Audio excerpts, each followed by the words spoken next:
దొంగను పట్టినవాడు అనే బేతాళ కథ చెప్పుకుందాం.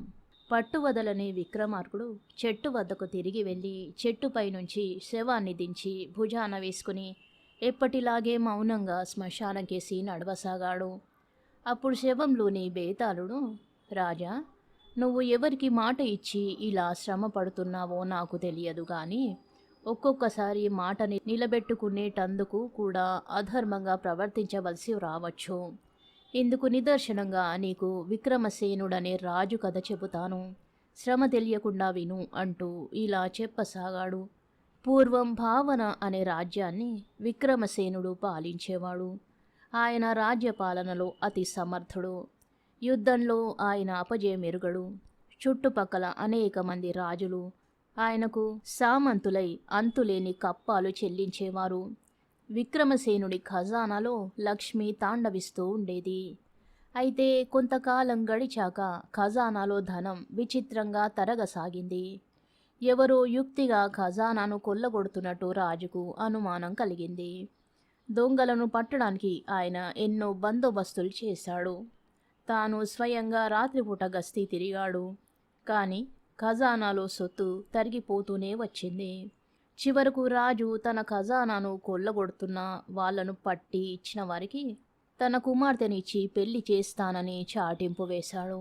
రాజకుమార్తెను పెళ్లాడాలన్న ఆశతో అనేక మంది దొంగను పట్టడానికి ప్రయత్నించారు. కానీ దొంగ దొరకలేదు. ఖజానాలో దొంగతనాలు ఆగిపోనూ లేదు. ఇలా ఉండగా ఒకనాడు రాజుగారు సభ తీరి ఉండగా ఒక అందమైన యువకుడు రాజుగారిని చూడవచ్చి, మహారాజా, మీరు వేసిన చాటింపు విన్నాను. దొంగను పట్టడానికి మీకు నేను సహాయపడగలననుకుంటున్నాను అన్నాడు. నీ వెంట నువ్వు కోరినంత మంది భటులను పంపుతాను. దొంగను పట్టి నాకు అప్పగించి నా కుమార్తెను వివాహం చేసుకో అన్నాడు రాజు. మహారాజా, నాకు ఎవరి సహాయము అవసరం లేదు. మీరు స్వయంగా నాతో వస్తే చాలు. తమకు అభ్యంతరం లేకపోతే నన్ను నమ్మి నేను చెప్పిన చోటికి నా వెంట బయలుదేరి రండి అన్నాడు ఆ యువకుడు. రాజు మహాధైర్యశాలి. ఆయన కొంచెం ఆలోచించి యువకుడికేసి పరీక్షగా చూసి, సరే, ఎప్పుడు బయలుదేరుదాం అని అడిగాడు. ఆ సంగతి మళ్ళీ వచ్చి మనవి చేసుకుంటాను అని యువకుడు వెళ్ళిపోయాడు. 2 రోజులు గడిచాక ఆ యువకుడు ఒక రాత్రి రాజుగారిని కలుసుకుని, ఈ రాత్రే మనం మారువేషాలలో బయలుదేరాలి అన్నాడు. కొద్దిసేపటికి వారు అరణ్య ప్రాంతం చేరుకుని గుట్టల మధ్యకు వచ్చారు. యువకుడు రాజుతో పాటు ఒక కొండరాయి చాటున కూర్చున్నాడు. అతను రాజుతో, మహారాజా, ఇంకా ఎగువన కొండల్లో ఒక పెద్ద గుహ ఉన్నది. అందులో దొంగలు రాత్రివేళ చేరి తాగి తందనాలాడతారు. కానీ మీకు నేను చూపించదలచిన దృశ్యం అది కాదు అని ఆగి ఆలకించాడు. దూరాన గజ్జెల చప్పుడు వినిపించింది. యువకుడు రాజుతో, మహారాజా, ఆ వచ్చేది ఒక యువతి. ఆమెను జాగ్రత్తగా పరిశీలించండి అన్నాడు. కొద్దిసేపటికి ఆ దారిన ఒక 16 ఏళ్ల అందగత్తె కాళ్లకు గజ్జెలు కట్టుకుని చప్పుడు చేసుకుంటూ వచ్చింది. ఆమెకు 2 పక్కల 2 మనుషులు దివిటీలు పట్టుకొని నడుస్తున్నారు. ఆమె వెనుకగా మరి 2 మనుషులు ధనపు సంచులు భుజాల వేసుకుని మోస్తూ వస్తున్నారు. రాజు యువకుడు చూస్తుండగానే అందరూ ముందుకు సాగిపోయారు. రాజు ఎంతకు ఏమీ మాట్లాడకపోవడం చూసి యువకుడు, మహారాజా, ఏమిటి ఆలోచిస్తున్నారు అని అడిగాడు. రాజు యువకుణ్ణి, ఇక్కడ ఇలా జరుగుతుందని మీకు ఎలా తెలిసింది అని అడిగాడు.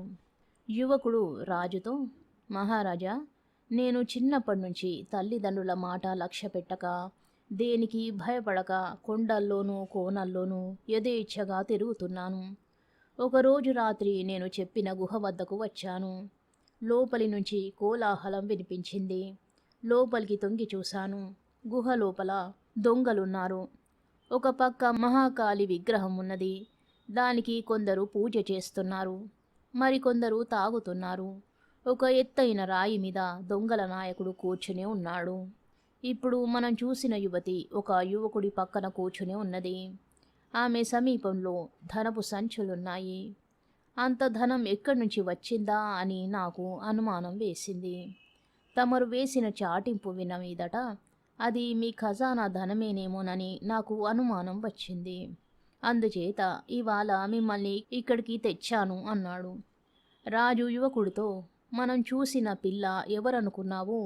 ఆమె నా కూతురు అన్నాడు. యువకుడు కంగారు పడుతూ, నిజంగానా మహారాజా? ఈ సంగతి నాకు ఏమాత్రం తెలిసినా తమన్ని ఇక్కడికి తీసుకురాకపోదును. ఎంత అన్యాయం జరిగింది. మీరు నన్ను క్షమించాలి అని ప్రాధేయపడ్డాడు. వెర్రివాడా, నీకెందుకు విచారం? నా కూతురైనా మరొకరైనా న్యాయం జరిగి తీరాలి. రేపు ఆమెను కఠినంగా శిక్షిస్తాను. నువ్వు రేపు రాజభవనానికి రా అని చెప్పి రాజు తన భవనానికి తిరిగి వెళ్ళాడు. ఆయన తిన్నగా రాజకుమార్తె మందిరానికి వెళ్ళి అక్కడి పరిచారికలను అమ్మ ఎక్కడా అని అడిగాడు. వాళ్ళు కోయబారిపోయారు. తెల్లవారేదాకా రాజు తన కుమార్తె మందిరంలోనే ఉండి తెల్లవారుజామున ఆమె రాగానే, రాత్రి అంతా ఎక్కడ ఉన్నావు అని అడిగాడు. ఆమె తల వంచుకొని జవాబు చెప్పలేదు. మర్నాడు ఉదయం సభలో రాజు, రాజకుమార్తెను రాజద్రోహిగా నిర్ణయించాం. ఆమెకు తీవ్రమైన శిక్ష విధిస్తాం అన్నాడు.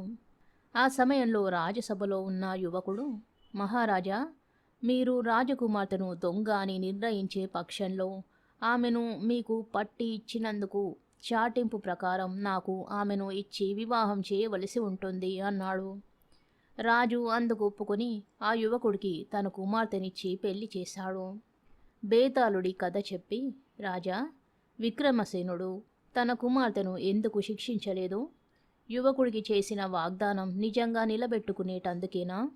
లేక తన కుమార్తెను శిక్షించకుండా ఉండడానికి ఈ వాగ్దానం అడ్డం పెట్టుకునే ఉద్దేశంతోనే ఆ యువకుడిని మర్నాడు సభకు రమ్మన్నాడా? ఈ సందేహానికి సమాధానం తెలిసి కూడా చెప్పకపోయావు, నీ తల పగిలిపోతుంది అన్నాడు. దానికి విక్రమార్కుడు, ఇది అంత తేలికైన సమస్య కాదు. ఆ యువకుడి ప్రవర్తన మొదటి నుంచి చివరి దాకా అనుమానాస్పదంగానే ఉన్నది. అతను తనను గురించి రాజుకు చెప్పుకునేటప్పుడు ఆరితేరిన దొంగకు ఉండవలసిన లక్షణాలన్నీ చెప్పుకున్నాడు. రాజుకు దొంగను పట్టియడమే అతని ఆశయమైతే రాజు వద్ద భటులను తీసుకుని రాజకుమార్తెను గాని గుహలో ఉన్నారనుకున్న దొంగలను గాని తానే పట్టుకుని ఉండవచ్చును. అతను రాజుకు చూపించిన దృశ్యం ఒక కృత్రిమ నాటకం అలాగున్నది. అందులో దివిటీలు రాజకుమార్తెను రాజు గుర్తించడానికి తప్ప మరెందుకు కావు. రాజుకు ఈ దృశ్యం చూపే ముందు యువకుడు 2 రోజుల వ్యవధి ఎందుకు తీసుకున్నాడు? ఈ ప్రదర్శనం ఏర్పాటుకే అయి ఉండాలి. రాజుకు ఇతని మీద అనుమానం ఉన్నదనడానికి సందేహం లేదు. తన కుమార్తె ఎవరో గజ దొంగను ప్రేమించిందని తెలిసి ఈ యువకుడు ఆమెను అడగడానికి సాహసిస్తాడో లేదో తెలుసుకునేందుకే రాజు అతన్ని సభకు రమ్మన్నాడు. యువకుడు రావడమేగాక ఆమెను పెళ్లాడడానికి జంకలేదు. అతనే ఆ గజ దొంగ అని, రాజకుమార్తె అతన్ని ప్రేమిస్తున్నదని రాజుకు స్పష్టమైంది. యువకుడు రాజకుమార్తెను రహస్యంగా ప్రేమించడానికి మారుగా రాజకుమార్తెనే దొంగగా పట్టి ఇచ్చి రాజుగారి వాగ్దానం ప్రకారం పెళ్లాడడానికి మంచి పథకం వేశాడు. అతని తెలివికి రాజు తల ఒగ్గి వారిద్దరికీ పెళ్లి చేసేశాడు అన్నాడు. రాజుకు ఈ విధంగా మౌనభంగం కలగగానే బేతాళుడు శవంతో సహా మాయమై తిరిగి చెట్టెక్కాడు. కథ సమాప్తం. శుభం.